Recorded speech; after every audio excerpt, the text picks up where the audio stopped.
Welcome back to Broxham, everybody, and today we're going to be talking about secondary objectives in Arks of Omen and the importance of objectives secured for the Craftworld Eldar. So I did this back in Nephilim. I did basically a review of all the secondary objectives, and there's been very few changes, but I feel like those changes have been impactful enough to warrant a video on it. Especially since we're seeing a lot more armies utilize the secondary objective behind enemy lines, I felt like this would be a good chance to go through it, go through all of the secondary objectives, look at the changes, look at which ones are good for the Craftworld Eldar, and of course look at some other stuff like a few of the mission's primary objectives, and also just talk a little bit about objective secured and how that's important for our faction as well. So without further ado, let us go ahead and jump right into it. But before we do that, just a quick overview of the video. Like always, we're going to be looking at the Arks of Omen secondary objectives. We're going to be doing a review on that. Then we're going to be looking at performing actions for primary objectives in certain missions in Strike Force games and the importance, of course, of objective secured in those situations. So, quick rundown of the Arks of Omen secondary objective outline, or guideline, I should say. Right? So basically, for those of you who don't know, when you choose secondary objectives, you're allowed to choose 3 before the match begins. So you don't have to write it in your list. You don't have to choose the same 3 secondary objectives every single game, right? It could change game to game depending on the matchup or your army composition, of course. And only 1, though, can be chosen from each category. So there's different categories of secondary objectives, and only 1 can be chosen from each specific category. Faction secondaries are no longer limited to 1. So in Nephilim, you could only choose 1 faction secondary, I believe, and now it's no longer limited. You know what, actually, I think I might be thinking of Nachman that didn't have limited faction had limited faction secondaries. I think Nephilim didn't as well. So Arks of Omen is pretty much the same. Faction secondaries are not limited. You can choose as many as you want as long as they're in different categories. And although this could be helpful, it's not really as helpful for Craftworld Eldar. I feel like a lot of the strongest secondary objectives from Craftworld Eldar are actually outside of our faction secondaries. So that's a little bit disappointing in some ways, but in other ways it makes sense. We do have some very strong secondaries to choose from that are very easy to score for us in Arks of Omen. So jumping right into the first category of secondaries, which is Purge the Enemy, we have Assassination. You get 3 points for each character you kill, and you get an additional victory point if the character is your enemy's warlord. Now, this is a good secondary if your opponent has a lot of easy characters to kill, a lot of supporting characters, if you're going against another Craftworld Eldar player with a lot of single warlocks, or you're going against Imperial Guard, who is also going to have a lot of commissars and little characters like that. This could be very good, right? Because these characters are typically pretty easy to kill. It's pretty easy to clean up things like guardsmen and stuff like that and rack up a lot of points and max out your points. However, hard to reach characters or hard to kill characters make this objective extremely difficult to score on. And let me give you an example of this. Dark Angels, for example, are an army that might take a lot of characters, right? They might take multiple apothecaries, they might take librarians, chaplains, and all that kind of stuff with them when they go into battle. However, those characters are going to be hard to kill, and if your opponent sees you picking Assassination, they might well hide some of their characters from you for the entire game. And this might make you think that it's a good thing, right? If they're not using their characters, then I've already kind of won a part of the mind game. But, armies like Dark Angels usually score a lot on primary objectives. And remember, if they're scoring a lot on primaries and they're also scoring their secondaries at the same time, hiding their characters is not really going to be that big of a deal, right? And you're going to be losing those secondary points. So when you do choose this, make sure that you choose an opponent that has easy to kill characters so that you don't kind of fall into that trap. So be very careful when picking this one. It is a good one for certain lists, enemy lists, but it's highly dependent on who you're fighting. The next one in this category is Bring It Down, and I really like this one for the current meta because, we're seeing a lot of Imperial Guard in the meta and stuff like that. We're seeing a lot of vehicles, and that's really great, right? So you get victory points for killing vehicles and monsters, and you get more victory points for units with more wounds. Typically, though, most tanks aren't going to have more than 14 wounds, so you're probably going to score about 2 victory points per vehicle killed. So this is a great objective if there are a lot of large units in your opponent's army, right? They have a lot of vehicles, but be careful picking this if you don't have the tools to kill them, or if, they just don't have a lot of tanks, right? So if you count up their tanks and maybe they have 5 tanks in their army, but they're only worth 2 victory points apiece, that's probably not going to be a very good one if you don't have the tools to kill each and every one of those vehicles. So again, this one is just like Assassination, is really opponent dependent against armies like Imperial Guard, which are going to bring a lot of Sentinels, which are going to bring a lot of, Chimeras and Leman Russ battle tanks. This is perfect. Against enemies maybe like Orcs, which you might only see 1 or 2 vehicles on the field, maybe, this might not be a great objective to pick. So unless you're going against a bunch of kill rigs or something like that, again, you could go against that, and this could be a decent pick, but it just really depends on your opponent's build and your opponent's army. So for the next category, we have No Mercy, No Respite, and the first one is Grind Them Down. Now, I really like this one for defensive builds, but I don't really like it for offensive builds that much. So basically what happens is you score 3 victory points for killing more units than your opponent each round. So if you killed more units in round 1, then you score 3 victory points. And on top of that, if you destroy a unit with a troops choice, you gain a command point. So this isn't probably going to happen that much for us. Rangers aren't really known for being able to destroy units that frequently, but it's something that could happen, right? I mean, if you have 1 model left with 1 wound left in a unit and you pick it off with the Rangers, this could be kind of a clutch little thing. But again, it's very enemy dependent. If your opponent has a lot of units on the field and you can keep your own units safe, then it's a fantastic secondary objective. But if not, if your opponent has a fewer number of units than you do, like if he's running an Imperial Knight Army or Chaos Knight Army, or just doesn't have a lot of units, or if you have a lot of units in your own army that you are mostly trading, then you don't want to pick this, because oftentimes you're going to not be actually getting points off of it. And like I've said before, I've had a lot of success picking this secondary objective when I have very defensive lists, something like Uthway, where I'm not going to be giving my opponent a lot of units every turn, and I'm going to be focusing on killing enemy units that are coming in the midfield and then retreating back to safety. But if you don't have an army like that, unfortunately, this is probably not going to be a great objective for it, and you're better off leaving it alone. And then we come to No Prisoners. So this objective has always kind of confused me, because basically, this is how it works. You gain a victory point for every 10 models you destroy, but this excludes vehicles, monsters, and characters. So they don't count for this objective. So that means only infantry models that aren't characters count for this. So that's the first thing. The second thing is, even if your opponent has 100 models on the table that don't include characters, monsters, and of course vehicles, it only caps out at a max of 12 victory points. You only get 1 victory point for every 10 models you destroy. And that's really only useful against a few armies out there, and even then it's pretty questionable. Let me give you an example. Let's say you're going against an army with 80 models, right? 10 of those models are vehicles and characters and monsters, things that wouldn't be normally included, right? If that's the case, the max you can score is 1 victory point for every 10 models you destroy. That means you have to destroy his entire army just to get 8 victory points, right? And that's because you get over 50. There's another part of this rule that gives you an additional victory point if you manage to kill over 50 models. But again, unless you're going against something that has a lot of easy to kill models, you're not going to be very successful at this one.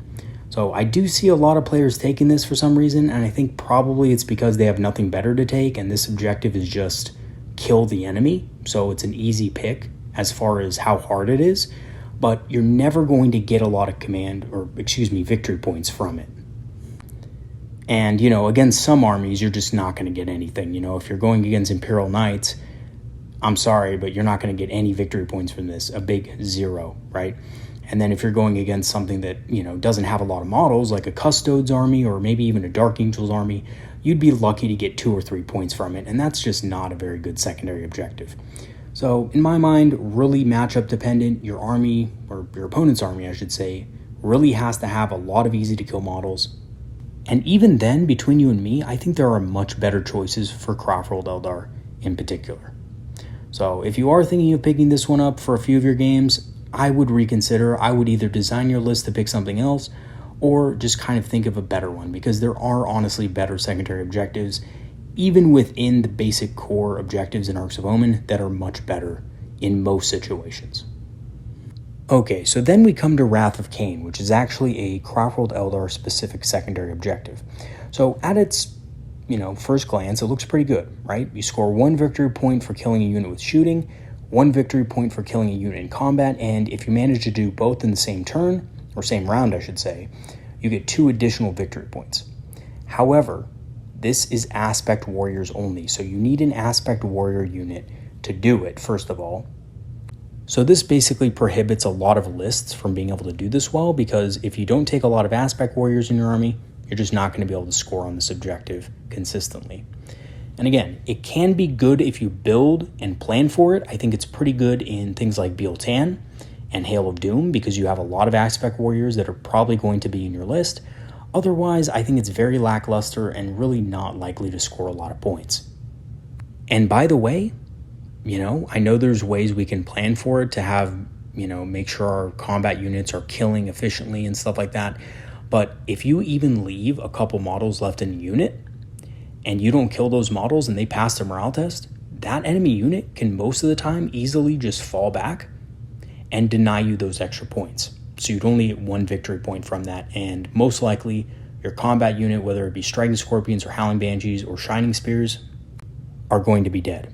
And that means you're not going to score on the secondary. So I think Wrath of Cain, again, it's good if you build for it, but there's just too many outliers for me for it to be really, truly effective.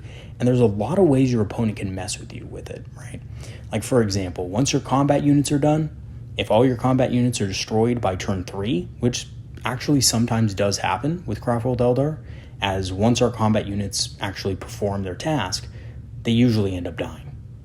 Unless we are really having a great couple first turns of the game, right? Or unless we have some clever positioning, or maybe the opponent, made a misplay and didn't quite have line of sight to our units.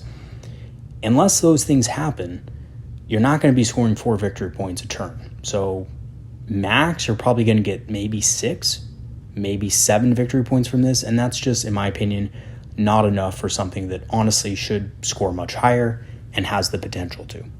So if you do pick this secondary objective, you better make sure that your list has a lot of Aspect Warriors, which, by the way, Phoenix Lords do count.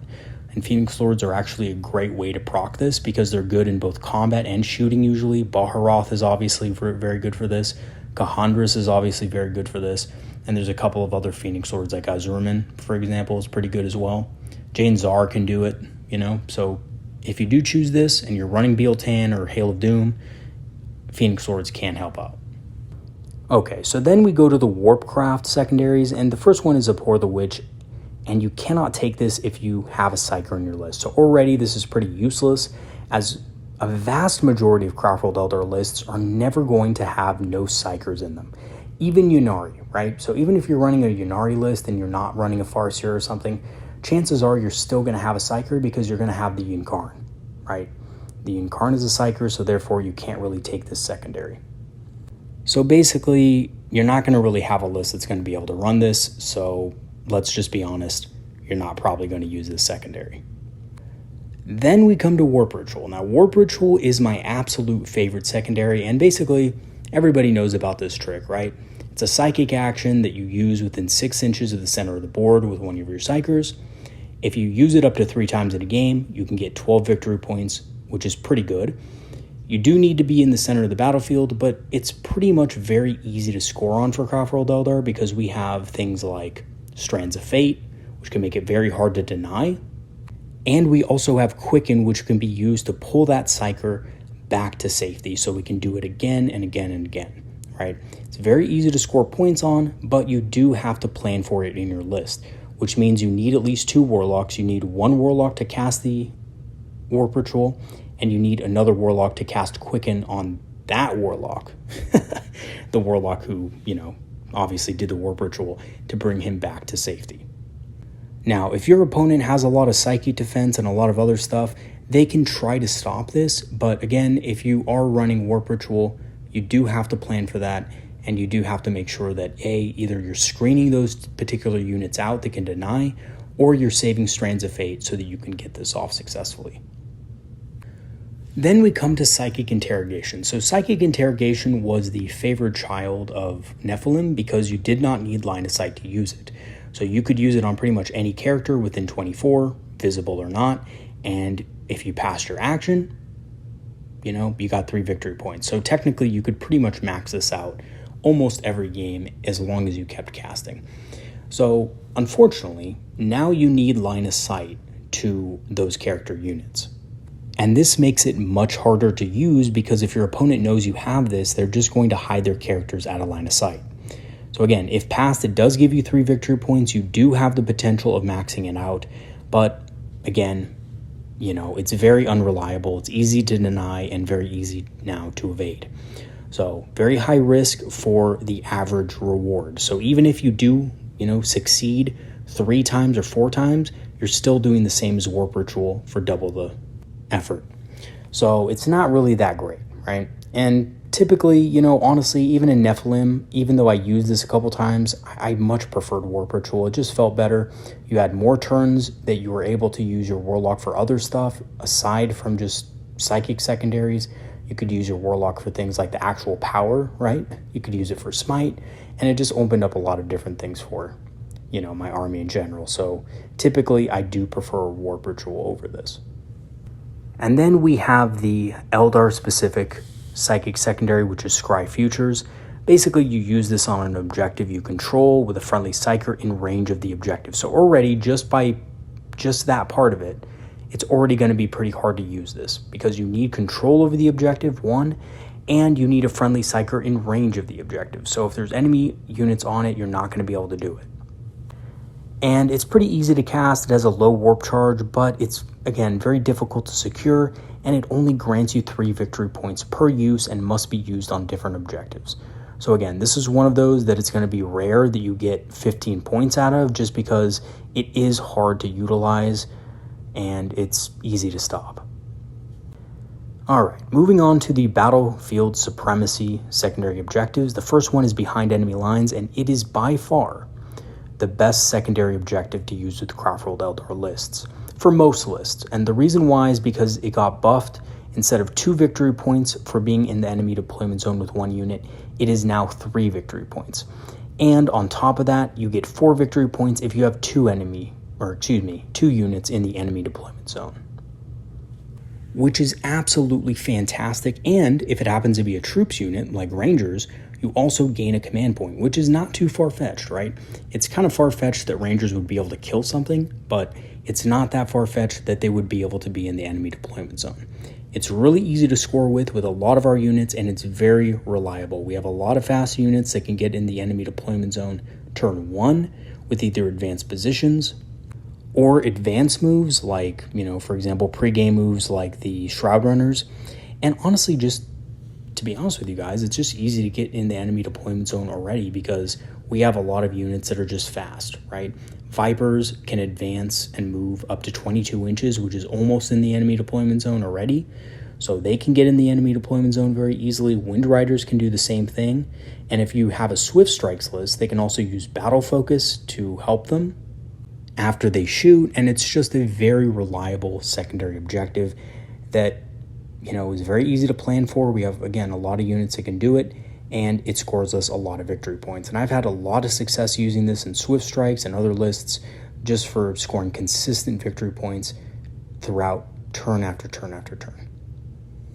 And then we have the secondary objective that kind of competes with it a little bit, but in my opinion is worse for Craftworld Eldar in almost every way, and that is engage on all fronts.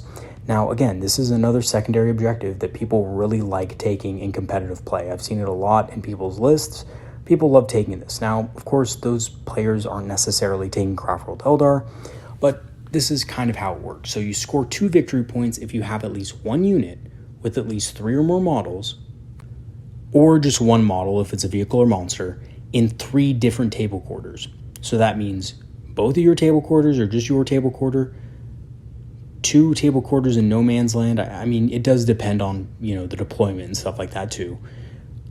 If you have that, you score 3 victory points. If you have a unit in all 4 quarters, you score 3 victory points, So already just looking at it just at face value, this objective is going to at least take you 2 units in 2 of your enemy's table quarters to score 3 victory points on. That is exactly the same amount of victory points as you're scoring in behind enemy lines for having only 1 unit in the enemy deployment zone. So again, this is objectively worse than behind enemy lines for Craftworld Eldar in pretty much almost every way. You have to invest more units. It requires bigger units, right? So you can't just use a character like a Farseer Skyrunner, an Autarch Skyrunner, a Warlock, or even a Phoenix Lord to be able to count for this. So unfortunately, I know a lot of people take it. I know it's popular because, it's fairly easy, right, to score at least 2 on it a turn, but 2 isn't cutting it, right? When we have behind enemy lines, we can score 3 easily, turn after turn after turn, and that will get us to 15 victory points by the end of the game. So in my opinion, unless, you have a really good plan for this, which, to be honest with you, any plan that uses this could easily just use behind enemy lines, in my opinion. I think just behind enemy lines is objectively better. But, if you do disagree, let me know in the comment section and let me know why. I'd love to hear why so many people are taking this and why it's so popular, even in some Craftworld Eldar lists. So, yeah, let me know. Okay, so next we have the Shadow Operation secondary objectives, and we have Raise the Banners High. This is another one people really like to take, although, to be honest, again, I don't see why. Maybe that's just not my playstyle, but only infantry units, first of all, can put the banners on the objectives, which is... do you really want units like Howling Banshees and Dire Avengers putting units on objectives that are going to die immediately because they can't get behind obscuring terrain that turn? Probably not, right? Now, I do see a couple of units that could be good for this, right? If you're running Corsairs, right? Minimum units of Corsairs are good for this. I think Rangers are okay with this, although I think Rangers are better used for other things, to be honest with you. I can see them using their advanced positions to, get to objectives first and put the banners on the objectives.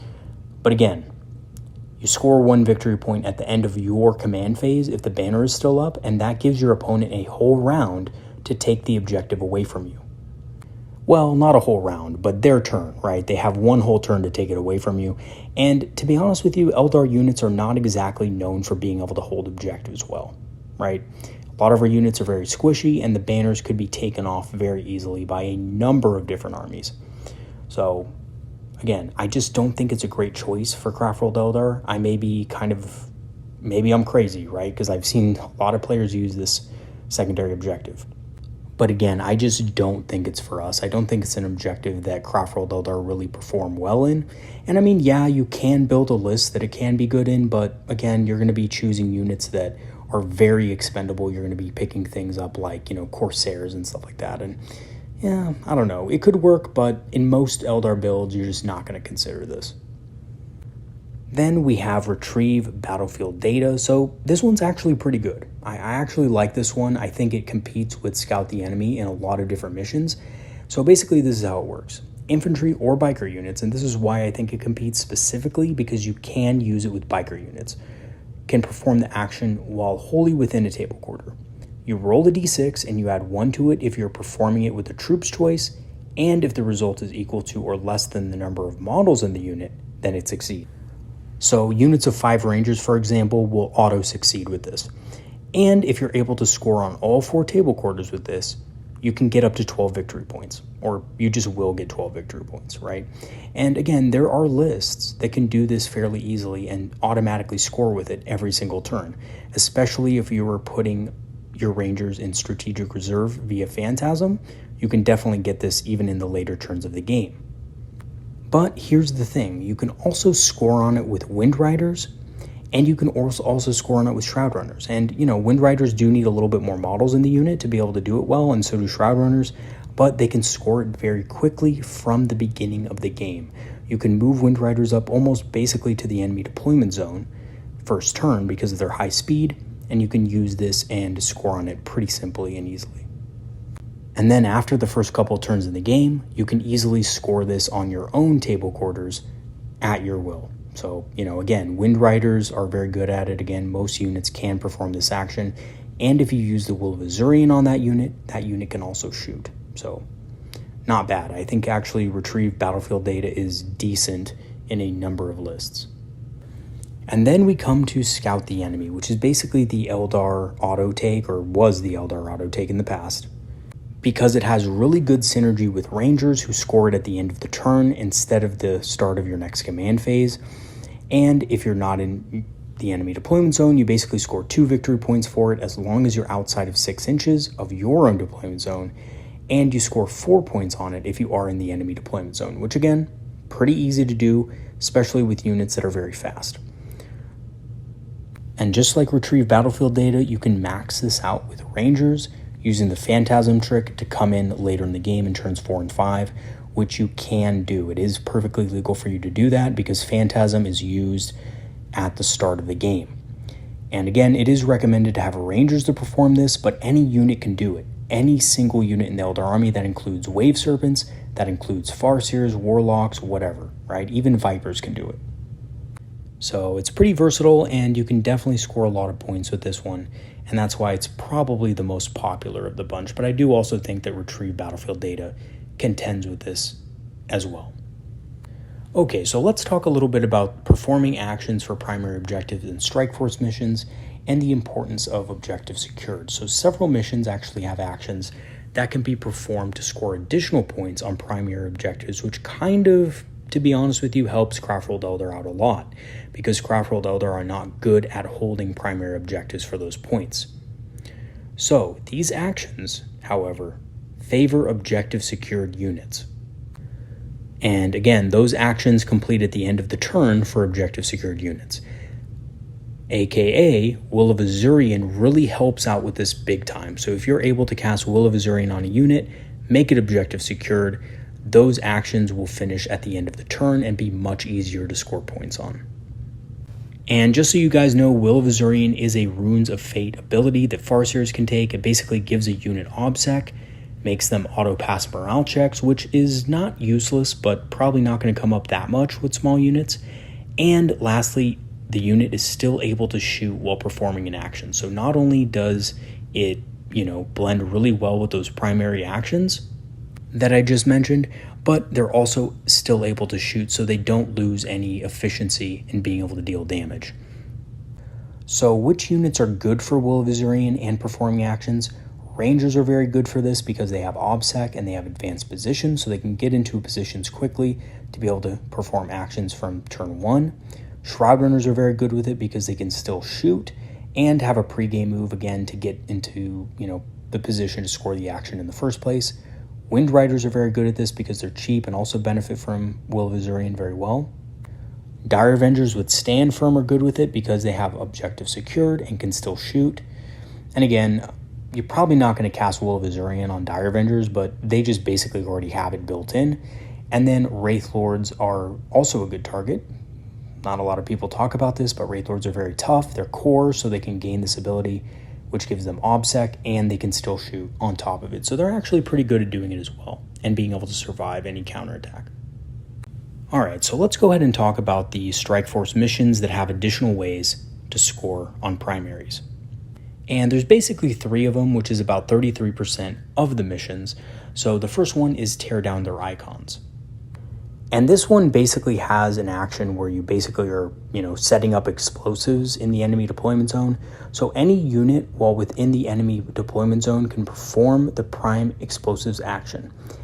Objective secured units, however, complete the action at the end of your turn. So if you cast Will of Azurian on a unit of Shroud Runners, you can get into the enemy deployment zone early and actually use this ability right away and put that bomb down immediately. And again, only enemy objective secured units can actually defuse it, but only if there are no enemy units within range. So you will actually have a unit of, Shroud Runners within range, because you will complete it by the end of the turn. And with the Will of Azurian ability cast on that unit of Shroud Runners, you can set up the bomb, score on behind enemy lines, and still shoot on top of that. And by the way, if they are Shroud Runners, you do have access to wire weave grenades to mess up your enemy even more. So, and that's still a unit that your enemy has to deal with before being able to defuse the bomb. And of course, with all the fast units we have, we can do this multiple times in a game, especially if we have the upper hand. And at the end of the game, you count up how many bombs you have in the enemy deployment zone, and you get 4 victory points for each bomb in their deployment zone at the end of the game, which you can get a max of 15 victory points from. And it's a really good way of making up for having a weaker primary game in general. And of course, the other bonus to this is if your opponent is worried about defusing all these bombs that you can put in the enemy deployment zone with really cheap units, they're not going to be focusing on the middle of the board, and they're going to have to waste resources, chasing after those bombs all game. All right, so the next mission is Data Scry Salvage. And this mission's a little bit weird because it has an objective in your deployment zone that you can perform what's called a data intercept action on. You can only use it if there's no enemy units nearby, but of course, most of the time there won't be, especially in the early game. And it completes at the end of the turn if your unit is still in range of it. Objectives in No Man's Land also are sticky if controlled in the command phase or if the unit has objectives secured. So in other words, if turn 1 you get first turn and you're able to get Rangers and Shroud Runners and things like that on those No Man's Land objectives, you can make them sticky immediately, especially with the Will of Azurian power cast on things like Shroud Runners and Wind Riders. And with those sticky objectives being controlled in the movement phase, at the end of the movement phase, you can use the data intercept action to score 1 victory point for each objective you control in No Man's Land when you perform that action, right? So basically this is what you do. You move up your units first turn, capture those objectives with objective secured, the objective secured ability, make them sticky, and then after you make them sticky, you perform that action and you can score, up to 3 victory points per action. So you control 3 objectives in the middle of the field, you get 3 victory points for this, and you also make it harder for your opponent to be able to take those objectives away easily. And you can do this immediately. You don't have to wait a full turn to be able to cash in on this, which is very good. So yeah, your opponent will probably be able to take them back, but this is also really good at the end of the game when your opponent may not have a lot of units left, and you can sneak an objective secured unit on an objective, complete the action, and then of course the game ends probably on turn 5, right? So a lot of times you're going to be able to score this really easily in the beginning and in the later game. And the last mission that has a action like this is the Scouring. And in this mission, units can perform the Auspex scan action on objectives without enemy units on them, and it completes at the end of the phase. So because we have a lot of quick units that can get to these objectives very fast, this is a very easy one to do. If the action is successful, you will be able to, scan that objective. And again, the first unit to be on that objective has the advantage because if you get there first, the enemy then can't scan it himself. And at the end of the battle, you gain 3 victory points for each scanned objective, and again, this works very well with quick units like Vipers, Wind Riders, and Shroud Runners, who can get to objectives before enemy units can. Which is really cool, right? If you do get this mission, it's very easy to just zoom right to the objective, perform the action, get the points, and then, to be honest with you, probably die, right? Unless there's some obscuring terrain around, you probably are going to lose that unit, but it's a great way to score some extra points. And if you have Will of Azurian, you can also still shoot with that unit. So you're still getting value from your unit despite it being, out in the open and most likely going to die next turn. Alrighty, so in conclusion, secondary objective selection is extremely important for Craftworld Eldar due to their relative weakness in holding primary objectives. So this is something that a lot of experienced Eldar players will tell you. They'll tell you, Craftworld Eldar really aren't known for holding objectives. They're more, effective at taking objectives away from enemy units and basically preventing enemies from getting on the objectives in the first place. Which is extremely true. However, in several missions, performing those primary objective actions can actually be achieved fairly easily with the help of Will of Azurian and objective secured units, and you can actually score a lot of primary points because of that. And knowing the missions and how to score them effectively will absolutely help you immensely in your games, especially with, the knowledge that objective secured units in certain missions have some really easy ways of scoring on those objectives via those actions, right? So Will of Azurian is a big help, and that's why in most lists, unless you're running something that is revolving around an alpha strike, where you just plan to destroy your enemy army and just move on with the game, right? Unless you plan on alpha striking your opponent, Will of Azurian is an absolutely critical psychic power for a lot of these missions. And I know it only looks like there's 3 missions there that I spoke about, but that's actually 33% of the missions that you might get in Arks of Omen. So there's actually a pretty significant chance when you roll mission that you will play one of those. So do watch out for that. And my advice to you guys, if you're worried about scoring primary points, and if you're really kind of thinking about objectives a lot, and you're having maybe some problems with objectives, think about including Will of Azurian in your list. It can really help out, and it can give you the edge that you might be looking for. All right, everybody, that's going to be it for today's video. Thanks for watching. I do want to mention real quick that I'm going to be putting out a Tau video probably later this week, or maybe at the very beginning of next week. I'm going to try to get a few more games in against my Tau buddy before I actually put out that video, because I do want a little bit more experience with them in Arks of Omen. I actually had one game against him the other day that went pretty well for me, but then again, I really know my army, and he's busting out his army for the first time since 8th. So, it's a little bit of a mismatch, I think, in, army knowledge, but, he's been reading his codex. We're going to play a few more games, and I'm going to kind of come to you guys with some solutions at being able to beat Tau, because, they're a very effective army in Arks of Omen. And, in general, Tau are just a very difficult army to deal with, so we will be talking about that very soon. All right, everybody, that's going to be it for today. I'm going to go ahead and leave my PayPal and Patreon links in the description for you guys who want to support the channel further. Thank you to all of those who have already. I really appreciate the support. Okay, peace out, you guys. See you later, and have a good one, everybody. See you next time.